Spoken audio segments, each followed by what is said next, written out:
The theme of my channel is to give people a different perspective, some different ideas to build in fitness, to build on strength, to build on flexibility, especially when we're dealing with arthritis, joint pain, fatigue, different for everyone. But the theme of my channel is to give people a different perspective because that's what I've dealt with over the years. Joint pain, arthritis, and being a personal trainer, I've realized a lot of what I do is non-traditional. It's not the traditional strength training. And what I want to get into is, when we think about traditional strength training, from a physical therapist to personal trainer, you'll mostly hear, especially for beginners, for strength, 3 sets of 10 repetitions. Maybe you're running through, 4 or 5 exercises and you're sticking to 3 sets of 10 repetitions. And what I've learned is sometimes when we're dealing with symptoms that vary day to day, week to week, we're dealing with joint pain, fatigue, the muscles aren't always as activated as one day to the next can be different. And what I learned is we have to be non-traditional to really build over time. So I'll use myself as an example. I've dealt with degeneration in my spine over the years, SI joint damage.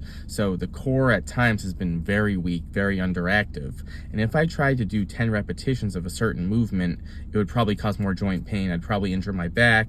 I would force myself into the wrong position. I'd be out of alignment. So what I've tried to do is really focus on form, but sometimes I'm just doing 3 repetitions, 5 repetitions. I'm really just focused on the right muscles.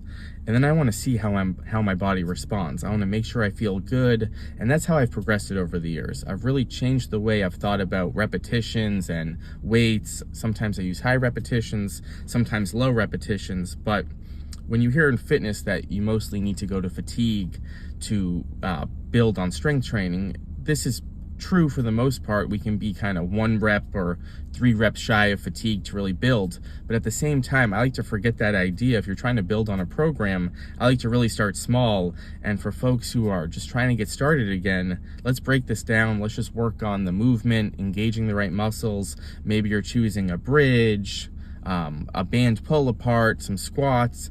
Maybe think about just a couple repetitions, a shorter routine. See how your body responds. Even if it doesn't feel like much, this is how we build over time because we can see how our body responds. Then we maybe get back to that same routine a few days later and we add more repetitions.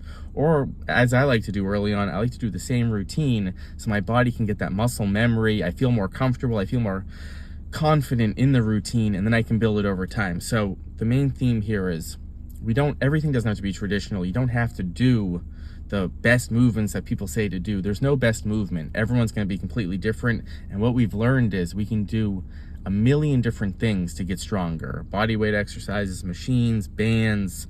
We don't necessarily have to do certain movements if it causes pain. We shouldn't do certain movements if it causes pain. So change the way you think about some of these things. Start with a few repetitions just to feel it out. Couple minutes, focus on that for a couple weeks and see, oh wow, this got a lot easier.